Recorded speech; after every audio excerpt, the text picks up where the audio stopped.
আমি বারবার আসিয়াছি পুনঃ বিপ্লব হেতু।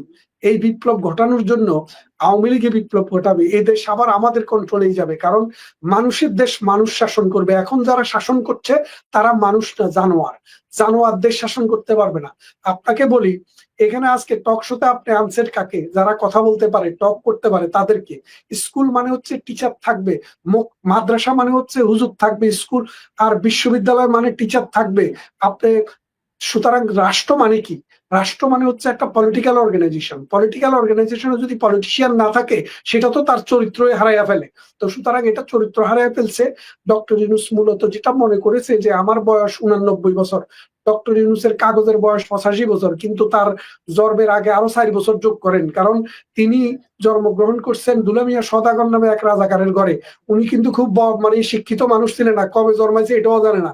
তার জন্ম তারিখটা দিছে স্কুলের মাস্টাররা। সুতরাং সেই মাস্টাররা দেওয়ার সময় ওই আজ থেকে 50, 70, 80 বছর আগে 3, 4 বছর এমনি বেশি দিত। তার বয়স 90-এর কাছাকাছি। চেহারার দিকে তাকালে আপনি বুঝবেন। এই 90 বছরের মানুষ ডক্টর ইউনূস মনে করছে যে কদিন বেঁচে আছি, খুব বেশি দিন নাই, এই কদিন আমি রাজ করেই যাই। সেই জন্য ডক্টর ইউনূস এটা করতে পারছে। কিন্তু বিএনপি বা জাতীয় পার্টি, জামাত, অন্য কোনো দল আসলো এটা করতো না। কারণ তারা তো জানে তাদের দল আছে, তাদের কর্মী আছে, নেতা আছে, বিভিন্ন বয়সের মানুষ আছে। এটা এই দেশে এই জাতির কাছে অ্যাকাউন্ট দিতে হবে। ডক্টর ইউনূস মনে করছে এক পা কবরে চলে গেছে, যা করার করে যায়। কারণ ধর্মে তো বিশ্বাস করি না, পরজগৎ বলে তো উনি কিছু নাই বলেই মনে করে।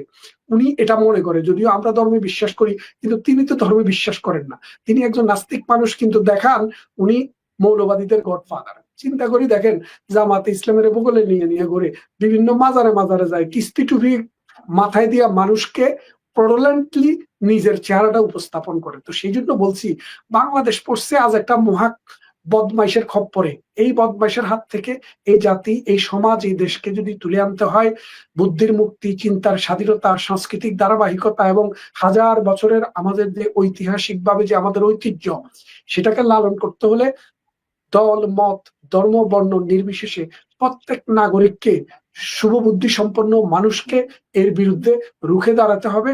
যার যা শক্তি আছে, যার যা ক্ষমতা আছে, তাই নিয়ে আসতে হবে। বঙ্গবন্ধু 1971 সালে 7 মার্চে সেটা বলেছিলেন, আপনাদের গত 16 তোমাদের যা বছর যা মনে ছিল কিছু না? আছে তাই নিয়ে সেটা প্রস্তুত আপনাদের থাকো। গত 16 বছর মনে ছিল না? সেটা আপনাদের গত 16 বছর মনে ছিল না? না, আমাদের মনে ছিল না তো তাই না, আমরা মনে ছিল না। আমাদের যদি অপরাধ হয়, আমাদের যদি অন্যায় হয়, আমরা তো বিচার মাথা পেতে নিব। একটা সভ্য রাষ্ট্র, বিচার আছে, আইন আছে, শাসন আছে। আপনি আমাদের বিচার করেন, আমরা তো তার বিরোধী না। কিন্তু আপনি তো আমাদের বিচার করতে আসেন নাই, আপনি আসছেন দর্শন করতে, হত্যা করতে, লুণ্ঠন করতে। আপনি প্রতিবন্ধী লোককে, এই যে 2 দিন আগে 3 দিন আগে এই মুরাদনগরে যে ঘটনাটা ঘটলো, সভ্য দুনিয়াতে এরকম কয়টা ঘটনা ঘটে? পৃথিবীতে কয়টা ঘটনা আপনি দেখেছেন এরকম? কারণ এখন আপনি যে আমাকে বলছেন আমার রিপ্লেসমেন্ট, আপনি ডক্টর ইউনূসকে মনে করেন, আওয়ামী লীগের রিপ্লেসমেন্ট আওয়ামী লীগ বিএনপি কে মনে করেন। হ্যাঁ, মনে করতে পারেন, কিন্তু ডক্টর ইউনূস না। কারণ কি, আমরা যখন ক্ষমতায় ছিলাম, আমরা যখন দেশ চালিয়েছি, আমাদের অনেক ডিফেক্ট ছিল, এটা আমি বিশ্বাস করি। ডেমোক্রেসি আমরা প্রপারলি ফাংশনিং করতে পারি নাই। কারণ বাংলাদেশ আওয়ামী লীগ তো কোনো ফেরেশতারা চালায় না, মানুষেরাই চালায়। মানুষের ভুল ত্রুটি আছে, অন্যায় আছে, নির্যাতন নিপীড়ন যদি করে থাকি, সেটার বিচার আপনি করেন, আমরা মাথা পেতে নেব। কারণ দেশকে বিশ্বাস করি, এই দেশকে শাসন করার জন্য যারা আসবে, তারাই আইনগতভাবে অন্য নাগরিকের বিচার করবে। আপনিও করেন, আমাদের ওটা সমস্যা নেই। কিন্তু আপনি দর্শন করবেন কেন? আপনি মানুষের বাড়ি জ্বালাবেন কেন? 32 নম্বর ভাঙবেন কেন? আপনি কোর্ট থেকে অর্ডার নিয়ে এসে আপনি আমার বাড়ি নিয়ে যান, আপনি আমার বাড়িতে হামলা চালাবেন কেন? আপনি যদি মনে করেন আমি দুর্নীতি করেছি, অন্যায় করে টাকা কামিয়েছি, আপনি আমাকে কোর্ট থেকে আদেশ এনে আমার বাড়ি থেকে উঠাইয়া দেন। কারণ রাষ্ট্র তো আপনাকে ক্ষমতা দিয়েছে। তা আপনি যদি সেটা না করে আমাকে দর্শন করতে আসেন, আমার বোনকে উঠাই নিতে আসেন, আমার বাড়ি দখল করে নেন, আমার ব্যবসা প্রতিষ্ঠানে তালা লাগিয়ে দেন, আগুন লাগিয়ে দেন, এ তো মানুষের কাজ না, এটা তো বর্বর, অসভ্য এবং শয়তানের কাজ। আপনি কি শয়তানের ছোট ভাই? মঞ্জু ভাই, বুঝতে পেরেছি। জনাব মঞ্জুরুল হক, আপনি শুনছিলেন যে আমাদের মনিরুল ইসলাম বলছিলেন যে তাদের আওয়ামী লীগের আমলে যে তাদের যে দুর্বলতা, যেই তারা যেই অন্যায়ের সঙ্গে যুক্ত ছিল, সেগুলো ছিল তাদের বিচার। তারাও চায় যে তাদের যারা অন্যায় করেছে সেগুলোর বিচার হোক। কিন্তু বর্তমানে তো আইনের শাসনই নেই। তো সেই ক্ষেত্রে তারা বলছে যে যেহেতু আন্তর্জাতিক অঙ্গনে তাদের নিয়েও তাদের অপরাধেরও বিষয়গুলো তাদের মানে মোট কথা হচ্ছে কি তাদের যে একটা ভালো ইমেজ আছে আন্তর্জাতিক অঙ্গনে তা নয়, ফলে তাদের সময় লাগছে। কিন্তু তাই বলে বাংলাদেশের সাধারণ মানুষ এরকম ভুক্তভোগী হবে? বাংলাদেশের সাধারণ মানুষ আইনের শাসন থেকে বঞ্চিত হবে, যেখানে সেখানে তাদেরকে পিটিয়ে হত্যা করা হবে। আওয়ামী লীগের যে সমস্ত তৃণমূলের কর্মীরা কোন রকম দুর্নীতির সঙ্গে কোনো ক্ষমতার সঙ্গে যুক্ত ছিল না, আজকে তো তারাই আক্রান্ত হচ্ছে, তারাই নিহত হচ্ছে, তাদেরই বাড়িঘর জ্বালিয়ে পড়ে দেওয়া হচ্ছে, তারাই পথে পথে ঘুরছে। তো এগুলোর দায় কি তারা নেবে? আপনি আপনার টপিকে থাকুন। আমরা যদি টপিকে থাকি তাহলে দেখব আমাদের টপিকটা আজকে হচ্ছে আওয়ামী লীগের বিচার না, আমাদের টপিকটা হচ্ছে দেশের বর্তমান পরিস্থিতি। এখন জি ও মনিরুল ভাই স্পষ্ট করেই বলে দিয়েছে যে এটা কিসের শাসন।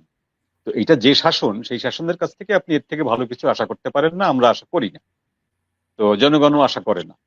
এখন আমাদের জনগণের ব্যাপক যে অংশটা কৃষক শ্রমিক, সেই অংশটা সৌভাগ্য হলো যে তারা রাজনীতির এই কঠিন জটিল মারপ্যাচের ভেতরে আসে না, তারা সে কারণে একটু নিরাপদ অবস্থানে আছে।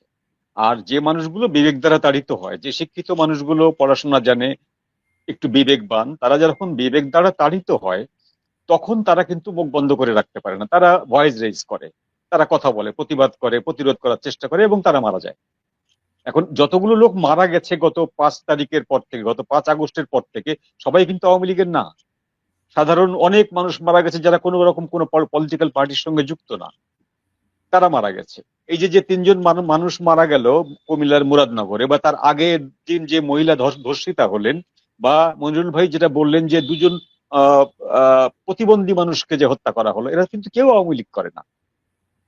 প্রথম কথা হলো ডক্টর ইউনূস প্রথম থেকে যে মিথ্যাচারটি করে আসছেন, সেই মিথ্যাচারটি হলো যে সংখ্যালঘু ভারতকে খুশি করার জন্য বা ভারতকে সন্তুষ্ট রাখার জন্য যে যে সংখ্যালঘুদের উপরে এখানে আক্রমণ করা হচ্ছে, সেটা সংখ্যালঘুত্বের কারণে না, ধর্মের কারণে না, এটা পলিটিক্যাল রিজন। তারা আওয়ামী লীগকে সমর্থন করত, তাই আওয়ামী লীগের দুঃশাসনের মানুষ ক্ষুব্ধ হয়ে, আওয়ামী লীগের প্রতি ক্ষুব্ধ হয়ে এদের উপরে আক্রমণটা করছে। এটা ধীরে ধীরে কমে আসবে।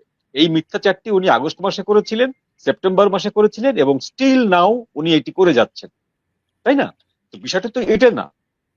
একজন হিন্দু রমণী, তিনি জীবনেও হয়তো ভোট দিতে যাননি, তার বয়স যদি 15 হয়, সে ভোট দিবে কি করে?